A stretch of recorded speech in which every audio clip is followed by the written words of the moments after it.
What's going on, everybody? It's a Monday. I'm really excited about this episode this week because we're going to talk about some of the questions that you all brought up as potential questions to ask Dr. Beckett on the interview that Darren and myself are doing on our off-topic episode. We are going to be recording this tomorrow on Tuesday. Now, this is a big week for the channel. Technically, today is the 2-year anniversary of the channel, and I've made a video that is going to air tomorrow that's going to talk about something I'm really excited about. A very exciting announcement, at least for me, that I think that you'll all enjoy. And I have an interview as a part of that, and I'm going to talk a little bit about the channel, some of the things I've learned about the channel and about myself and about the community along the way. I think it's a fun episode, so that will be tomorrow. Again, so tomorrow is the 2-year anniversary video, and I'll be recording with Darren our interview with Dr. Beckett. Now, the Dr. Beckett interview will air later in the week, and later in the week is going to be a video on the card show that I went to this weekend with my dad. The Sacramento had a pretty big card show this past weekend. It was on Saturday, and so I will be probably Thursday or Friday be posting that video. I got some editing to do. We both made purchases. There was a lot of really cool stuff in the room, so that video is coming. So a lot going on this week. But first, let's take a look at the questions that you all asked me to ask to Dr. Beckett. Now, I know that Darren has some questions to ask, and I am more of, instead of a set question kind of guy, I'm more of a follow-up question kind of guy. So I anticipate a lot of my questions will be follow-ups to Darren's questions and follow-ups to your all questions. But let's look today, right now, at some of the questions that we're going to have on our list to potentially ask Dr. Beckett, again, depending on where the conversation goes, in our conversation tomorrow. Let's check them out. All right, one category we'll certainly talk about is the start of the Beckett Magazine. And this first question says, question for Dr. Beckett: prior to the availability of online marketplaces and such accessible data, how in the world did you manage and maintain such a comprehensive price guide like Beckett? What all was involved in it? And in the middle of this comment, it says, oh, please, if you could ask Dr. Beckett how he was able to take market share from all the other price guides. What was their strategy? I used to read and subscribe to Baseball Cards magazine.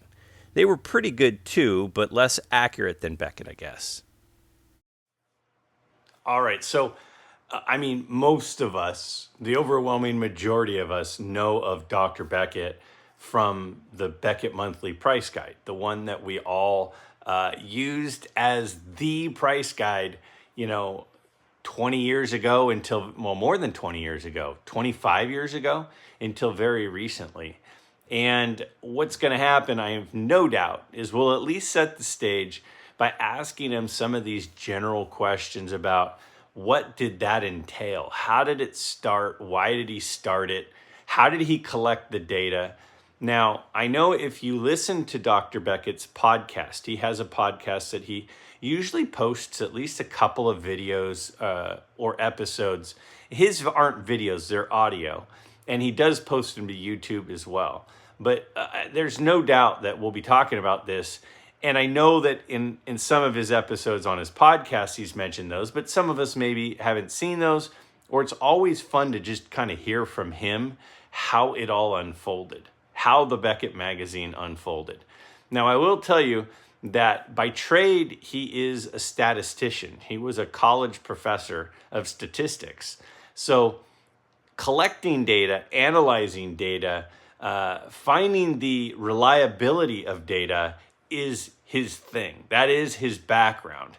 And so when he brings forward a magazine with prices and a price guide, it's not just like, I think that this card's going up, or I think this card's going down, or this card I think is worth about this. He wasn't just, pulling numbers out of the air. He was using actual scientific data to tabulate those values that we all were using.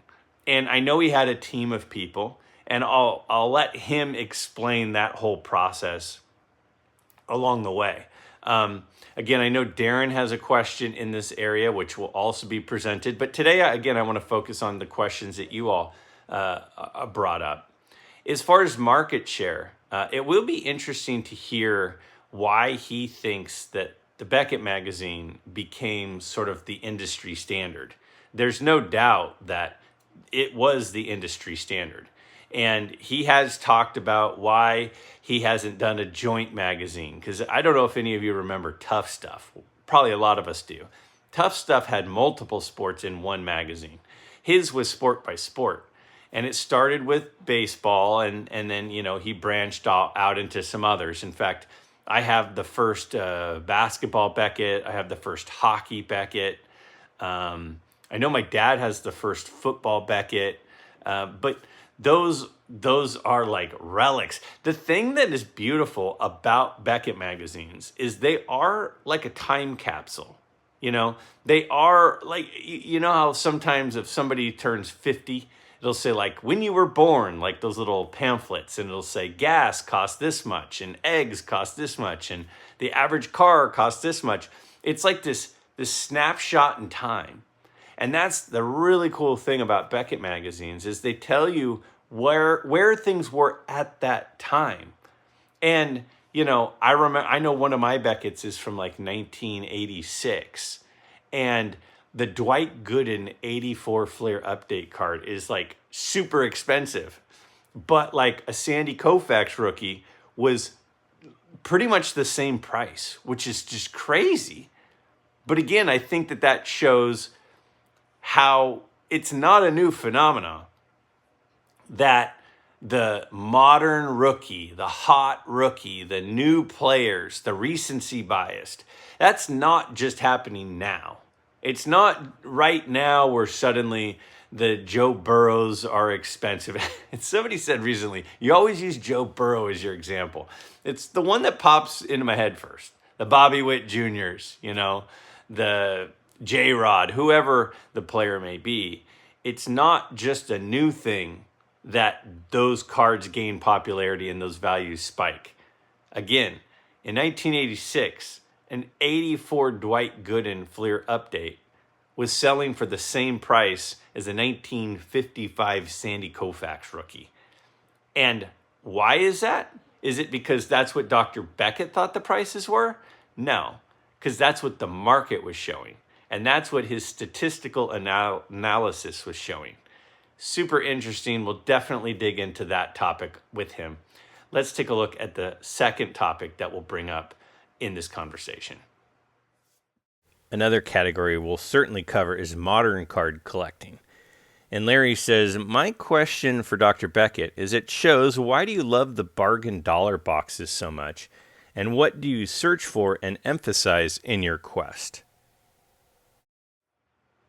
Okay, so this is an interesting question that's brought up here about Dr. Beckett. He jokingly, not even jokingly, he seriously says when he goes to card shows, he spends a lot of his time in the dollar boxes and the value boxes looking through the cards in there. And I've heard him say, and I know that one of the reasons he does that is it helps keep him current on what is happening with cards and modern cards.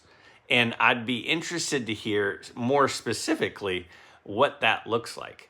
But I also know Darren has some questions for him about modern cards. Like, what does he think about numbered cards or parallels of cards, or what's happening with base cards? What are his thoughts on this? Now, this is a guy who's like on the Mount Rushmore of baseball card collecting. There's just no doubt about it. If you had to pick the four, he's 100% one of the four. Who the other three are, some of us have opinions on, but he's one of the key figures, if not the key figure, in the history of the hobby, without a doubt. And so to hear his thought on what does he think about modern cards versus vintage, about parallels and manufactured scarcity, what does he think about, all of the, instead of it just being Topps and Bowman or Leaf and Bowman or whatever, Gaudy or whatever, the 2-3 different sets there being just such a variety. What does he think about that is certainly something I'd be interested in hearing him talk about. And also, what does he think about the long-term value of those things? Is there long-term value in numbered cards? Is there long-term value in the different parallels? Obviously, none of us have a crystal ball, and he certainly doesn't either. But when he has studied it, and that's really what he's done, is he has studied the value of cards for a very, very long time.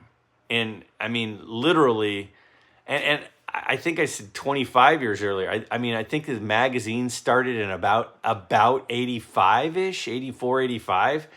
So it's actually more like 40 years that he's been doing this, not 25. So if he's been studying the values for that long and he's seen trends come and go, he certainly has opinions. And that doesn't mean that, he knows the answer, because nobody knows the answer. But he does have opinions, I have to believe. So I'll be curious to see what he thinks about that. So why the dollar boxes? What are his thoughts on modern cards? What are his thoughts on parallels and numbered cards versus vintage cards? I know that he buys vintage cards and has vintage cards in his collection. I know he buys modern cards, as he mentions that he does a lot of that in dollar boxes and looking into cards and digging, and that's fun for him. Now, this is not a guy who needs to make a quick buck, okay? If you look up what he sold the Beckett franchise for when he sold it a few years ago, he's doing just fine. So he's not digging through dollar boxes to flip a dollar card for $3. Now, I know he does sell some of them, and he's trying to actually liquidate cards. He's actively trying to reduce the number of cards in his house, not expand it. But I do think that the reasoning behind his dollar box digging would be a very interesting question, and I look forward to picking his brain about modern cards. Again, I know Darren has a question about this topic too, so we're certainly going to do that. And again, while I won't have any set questions, one of the things I'm planning on doing is a lot of follow-up questions. I plan on my questions being kind of based on what he says, coming back with a question about that. So I look forward to kind of digging a little deeper after he gives his initial responses to some things like this. Let's take a look at the next category we'll be talking about. One area I know we'll talk about is card grading. And this first question says, here's my question for Dr. Beckett. I have always liked the very solid Beckett slabs and how the card looks in them. Can you explain why Beckett slabs don't get the respect that they once had in the hobby, with values of cards in Beckett holders selling for sometimes far less money than PSA and even less than SGC? I have tons of Beckett holders, and I actually prefer them to PSA, and I just don't understand how PSA has taken off as the industry standard and Beckett holders are declining. Another says, awesome video. I'd be interested in Dr. Beckett's views on grading. Specifically, how does he think uniformity in grading standards could be accomplished, and does he think it would have value? This next question at the end of this comment says, question for Dr. Beckett. Considering how much the service of grading cards has changed the hobby, what do you see in the future as the next biggest game changer? Now, card grading has without a doubt become a huge part of the hobby. We know this. We know that PSA was one of the first ones. We know that SGC was shortly thereafter. We know that not long after that was Beckett. And there have been times where Beckett, their slabs carried the premium. Right now, PSA's slabs carry the premium. We know that SGC has historically been mostly a pre-war and vintage holder company, but they're actively trying to expand that. They don't want to just be grading vintage cards, because then when most of the vintage cards that are worth grading are gone, what will they grade? So they've tried to get inroads in TCG and modern and done some specials in those areas. It will be super interesting, though, to hear what he has to say about this. Now, Beckett has a few things in their grading that I find extremely interesting. For example, the fact that they've got the subgrades that PSA never adopted and SGC never adopted. Why does he think maybe that the subgrades were never adopted by the other companies? The fact that Beckett was mostly doing the 9.5s and not the 10s. Why not give more 10s? Why is a 9.5 to 10 instead of a 10 to 10? What's up with that? What's up with the fact that they went from, Beckett grading, there was the BVG, the BGS, the BCCG. There were different brands or different labels within Beckett grading. What was the decision for that? And were those good decisions, or those decisions he wishes he did differently? I'm really, really interested to hear his current thoughts on current grading, including Beckett and PSA and SGC. Now, if you ask him, hey, which brand do you have your cards graded by? They're Beckett. His cards are slabbed by Beckett, 100%. And that obviously makes sense. I mean, his name is on the slab. How can you blame the guy? But why does he think PSA is doing 10 times as many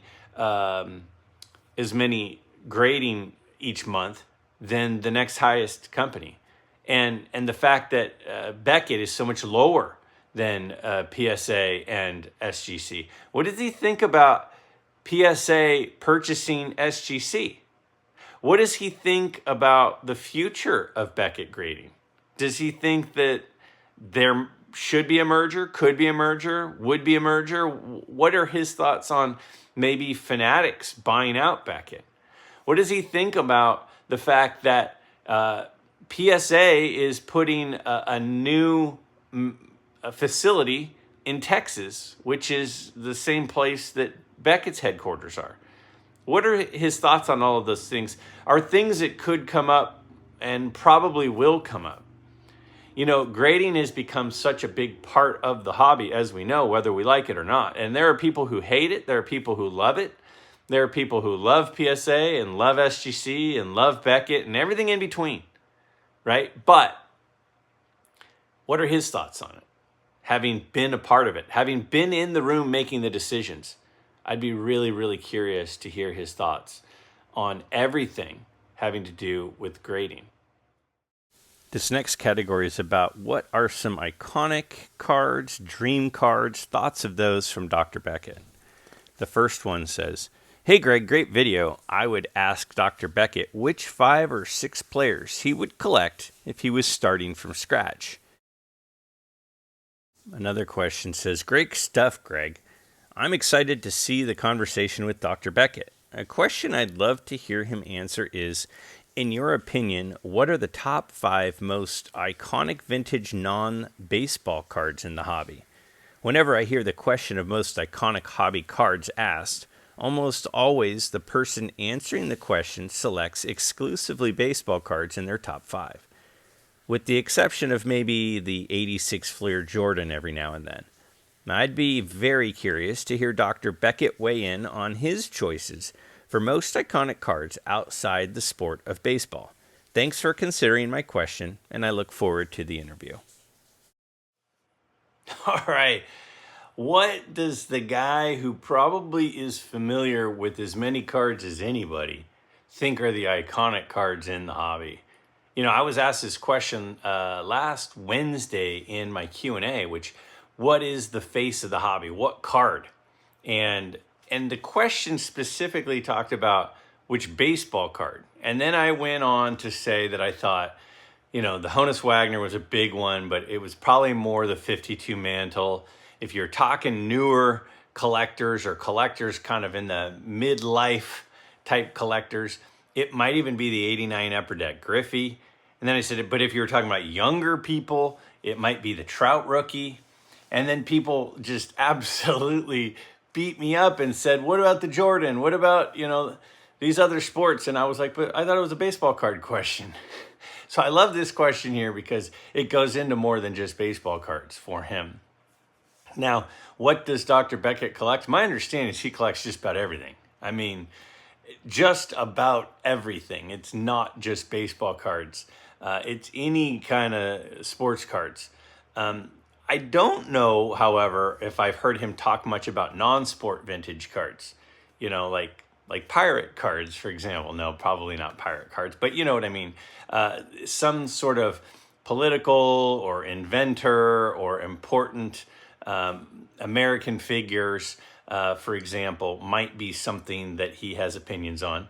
But I would be interested in asking him about that. And then I think the question about who are 5 players that you collect. Now, my guess is he'd probably say, well, you should collect who you like, not who I think are important or iconic or whoever. That's probably what I think he would say.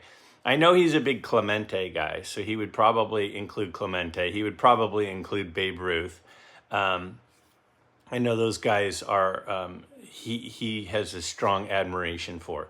So it'll be interesting to hear what he has to say about this. Now, again, I don't know how this whole conversation is going to go. Like, I'm not really a person who likes to just say question number 1. You're done? Okay, now here's question number 2. I like to have more of a conversation. And I think by having a conversation, a few things happen. I think one, what happens when you have a conversation is you can do follow-up questions. It also shows sincerity because I am interested in his opinions. But if I'm just asking him, here's the question, what's your response? And then you don't do any sort of follow-up, to me, that doesn't really show somebody who's actually interested in what the response is. Having a conversation and a back and forth about it, it shows that you're listening. It shows that you care. It shows that what they're saying matters to you. So if this was just me going in, I probably wouldn't have a set question list. I would probably just have some topics that I wanted to talk about and see his thoughts on. I might have a couple of set questions just to kind of get us going on some general topic areas. But that's kind of what I think this was. And the other thing about this is, I've said from the beginning, the midlife community is a community. And just because I have the opportunity to have a conversation with Dr. Beckett and ask him some questions, I wanted to extend that to others. When I set this up with Dr. Beckett, I then said, hey, this would be so much fun if I could do this with my buddy Darren from Return to Collecting. So I called up Darren and said, what do you think about our off topic this month being with Dr. Beckett? And he's like, yeah, that's amazing. And that's where we went. And then I said, well, it'd be interesting. I'd love to have other people in the midlife community, other people in Midlife Nation, to have that opportunity to ask Dr. Beckett some questions that they might have. And so that was the next thought was, well, let me throw some things out there. Now, will all of these questions be answered? And will every question that was submitted be answered? No, because the conversation could go on forever. I mean, we might get through 2 of these topics, and then the rabbit holes and the squirrels and the deer trails that we end up down might kill all our time on that. I like to have an organic conversation where we're just talking. That's how I like to have guests with me whenever we're discussing things. When Darren and I do an off topic, most times we don't have a topic at all, literally. We just kind of start and then go. Sometimes we'll go, we're going to kind of talk about grading today. And then we might spend a lot of time on that. We might spend no time on it. That's the whole point. That's why it's called off topic, is because we don't really stay on one topic. We just talk and hang out. And that's what I'm excited about here, is hanging out with Dr. Beckett. But his thoughts, and because everybody's opinion on anything is largely based on their background. You know, two people could come together on something politically, for example, something religiously, something economically, and their background that has brought them to that point largely has a lot to do with why they believe what they believe and what opinion they have and why they have that opinion. Our backgrounds make us and form us to who we are now, and they are a big part of why we think and how we think and what sorts of beliefs that we have to this point in our lives. And Dr. Beckett's background it's incredible. His background with cards, his experiences with cards. And so being able to get his thoughts is just a tremendous opportunity. So hearing with his background, what are some iconic players? What are some iconic cards in your eyes? What are some players in your eyes that you think are worthy of collecting? Again, the thing about collecting is it's such a personal thing. You know, I found myself collecting Roger Peckinpah cards. And 10 years ago, 5 years ago, I didn't really know. I think I had heard of Roger Peckinpah 5 years ago, but 10 years ago I hadn't. And now I have several of his cards. Why do I have his cards? Well, because I found myself as a Yankee fan, being and a big Jeter guy, and my name having the connection to Greg Nettles, and loving Thurman Munson and loving Aaron Judge, having a connection to and my niece being named Mattingly. So many of I have so many connections to the captains of the Yankees that I thought it'd be fun to be a collector of Yankee captain cards. And Roger Peckinpah was for several years, won an MVP, was a really good middle infielder. And so there I am. And so if you ask me, who are 5 players that you like collecting, I would say Roger Peckinpah. And most people would say, who's that? So it is a personal thing, and I totally respect people who don't really care what other people are collecting. They just want to collect what they want to collect. Totally makes sense. But I also I think it's interesting that from Dr. Beckett's background and perspective, what is he interested in? Who does he find iconic? Who are the players that are on kind of the Mount Rushmore of collecting in his eyes is also very interesting. So I think these are great questions. There's one more little area, depending on time, that we might get into. So let's look at that. There were a few other questions that kind of fell outside of the same categories. But one is, the question I would have for Dr. Beckett is how and who selected the cards to represent the sets each month. And the last one is, I'd love to ask Dr. Beckett if he had any idea that the generation of collectors would become addicted to seeing arrows go up and down in his price guide every month.